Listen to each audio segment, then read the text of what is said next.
Hello అండి అందరికీ. రీసెంట్‌గా తెలంగాణ సీఎం రేవంత్ రెడ్డి గారు కేసీఆర్ గురించి కొన్ని మాటలైతే చెప్పడం జరిగింది.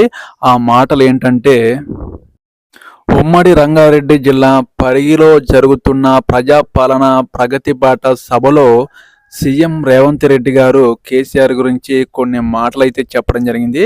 అవేంటి అంటే, కేసీఆర్ గురించి సీఎం రేవంత్ రెడ్డి గారు ఏమన్నారంటే, కేసీఆర్ చరిత్రని రూపుమాపేందుకు విమర్శిస్తున్నానంటూ కేటీఆర్, హరీష్ రావు అన్నారంట. అలాగే రేవంత్ రెడ్డి గారు కేసీఆర్ మీద ఒక దొంగనెట్ల కేసు అయితే ఫైల్ అయింది. కేసీఆర్ పక్కనుండే ఆర్ఎస్ ప్రవీణ్ కుమారే ఈ మాట చెప్పడం జరిగింది. నేను చెరిపేస్తే చెరిగేదా కేసీఆర్ చరిత్ర, దొంగ నోట్ల చరిత్ర అని ఈ సభలో రేవంత్ రెడ్డి గారు ప్రజలకు ఈ మాటలు చెప్పడం జరిగింది. కేసీఆర్ చరిత్ర చెరిపేస్తే చెరిగిపోతుందా, టీఆర్ఎస్ని గెలిపించండి, దళితుల్ని సీఎం చేస్తా అని కేసీఆర్ చెప్పడం జరిగింది.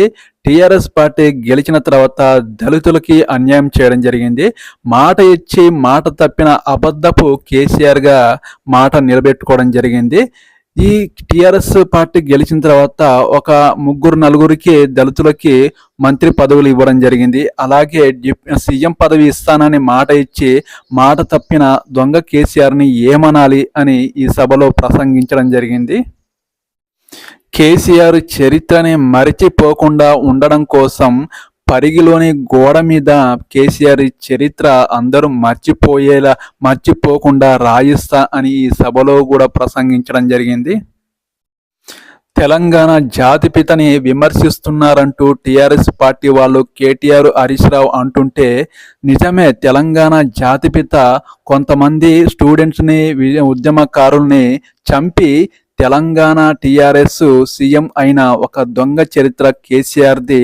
చాలామంది ఆత్మ బలిదానాల వల్ల వచ్చిన ఈ తెలంగాణ ముందు దళితులకి సీఎం పదవి ఇస్తానని చెప్పి గెలిచిన తర్వాత కేసీఆర్ సీఎం సీట్లో కూర్చొని దళితులకి, బడుగు బలహీన వర్గాలకి అన్యాయం చేయడం జరిగింది.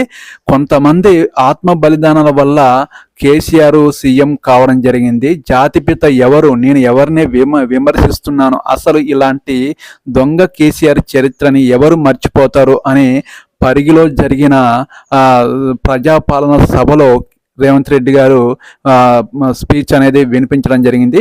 దీని మీద మీ కామెంట్ సెక్షన్లో కామెంట్ చేయండి. అసలు కేసీఆర్ చరిత్ర ఏంటి, రేవంత్ రెడ్డి చరిత్ర ఏంటి, ఎవరు గొప్ప లీడరు కామెంట్ సెక్షన్లో కామెంట్ చేయండి. ఈ వీడియోకి ఒక లైక్ చేయండి. నా ఛానల్ని ఎవరైనా సబ్స్క్రైబ్ చేయని వాళ్ళు ఉంటే please support my channel, subscribe చేయడం మర్చిపోకండి. ఓకేనండి, బాయ్.